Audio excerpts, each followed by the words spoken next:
Yes, people, what's going on? Welcome back to the channel. I'm AdamMcKola. So Manchester United have beaten Wigan 2-0 at the DW Stadium to go through to the next round of the FA Cup. I absolutely adore the FA Cup. And we will be playing Newport or Eastleigh away from home. So a favourable draw for Manchester United in the next round, although it will be a potential banana skin, just like tonight's game was against Wigan. Manchester United got through it comfortably, 2-0 in the end. Goals from Diogo Dalot, who got Manchester United's first goal with a fantastic finish into the corner. And then Bruno Fernandes, who scored a penalty for Manchester United. Now, I've seen some people questioning whether or not this was a penalty. For me, it was a stonewall penalty. Bruno Fernandes was kicked on his ankle. Now, you could argue he chose to go down, but nevertheless, we've seen in modern day football, if you don't go down, you don't usually get a penalty. So maybe he's bought it in that sense, but I thought he was definitely fouled. And if he doesn't go down and he tries to stay on his feet and he keeps going and then the ball goes out of play, you don't get a penalty. Man United fans around the country are going, why haven't you fallen?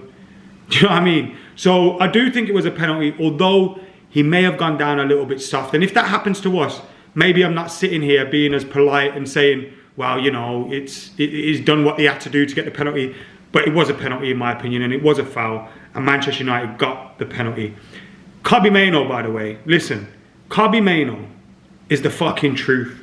Let me tell you that. Kobbie Mainoo is so good. Now, I know he was playing up against a team that ply their trade in League One today, but he looks so comfortable on the ball.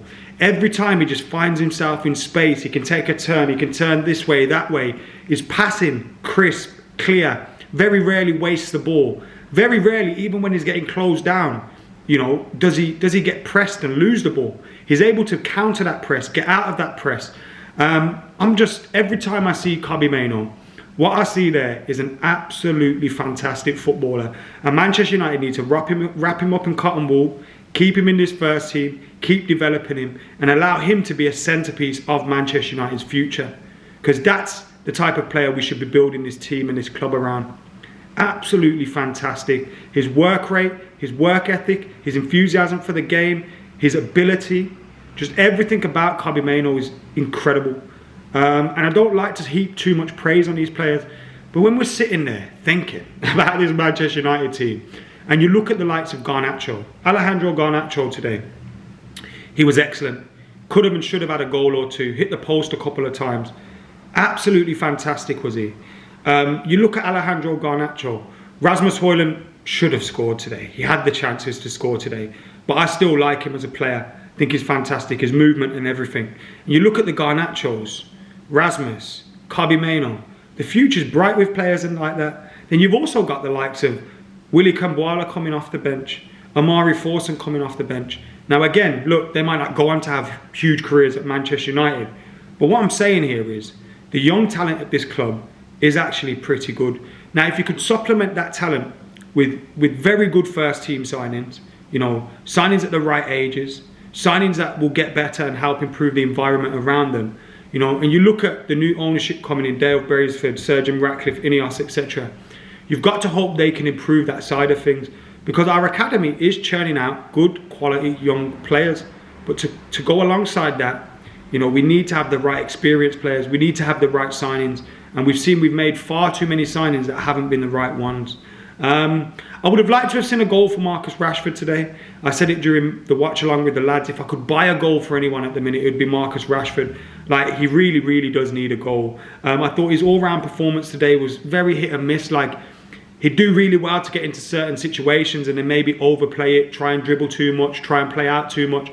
And then you kind of lose the opportunity to score a goal. I think it will come for him. It will come for him. We're talking about a player here, and he obviously scored in his last game against Forest, although the result wasn't the one.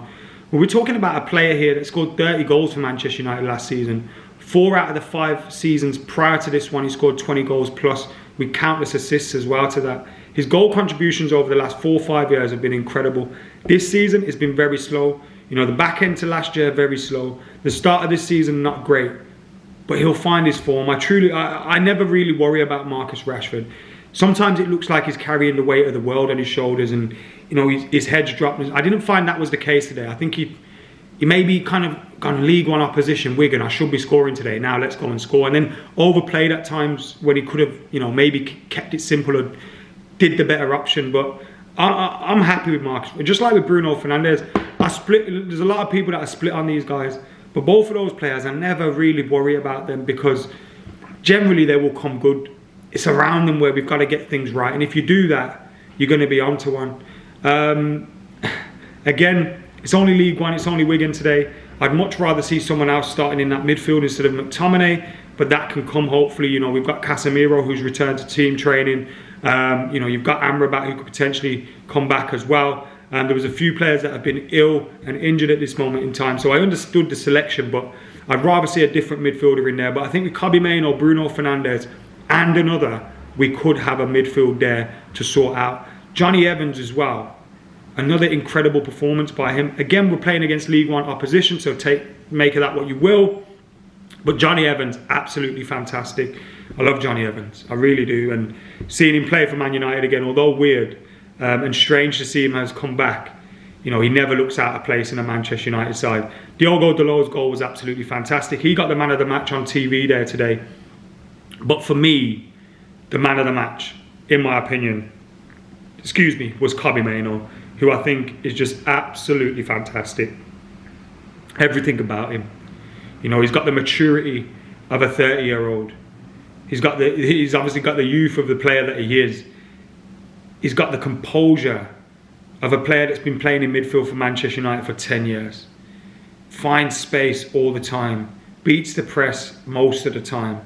Like, he's just class. And we need to make sure that we can build a team around him and improve, because if we don't improve, he'll be out of here. He'll go to a team that can challenge for the big ones. Because he's that good. He's that good. Hannibal Mabry came on as a sub. He could be heading out on a loan. I'd like to see Mabry involved a little bit more. I'd like to see him involved more than McTominay, for example. But if we're going to send him out on a loan with a view to bringing him back, maybe being part of the squad, then I'm not totally against that. Although I would like to see him in a team ahead of some of the people that we're seeing. You know what I mean? But nevertheless, Manchester United have beaten Wigan today. 2-0. Job done. We will have 2 more games in this month. It's very few and far between. But on the weekend of around 26th, 27th, 28th, we will be playing that game against Eastleigh or Newport. And of course, we've got that game against Spurs coming up at the end of this week, which is a huge one. So make sure you're sticking around. I'll have loads of content coming up for you on the channel as well. Head over to Stretford Paddock for highlights of the watch along and things like that. But thank you for tuning in. Make sure you're keeping it locked. Hit that subscribe button. I'm back on the club this week as well. We got the club at the end of the week as well. So loads going on. Paddock, the club, all that. And AdamMcKola TV. Keep it locked.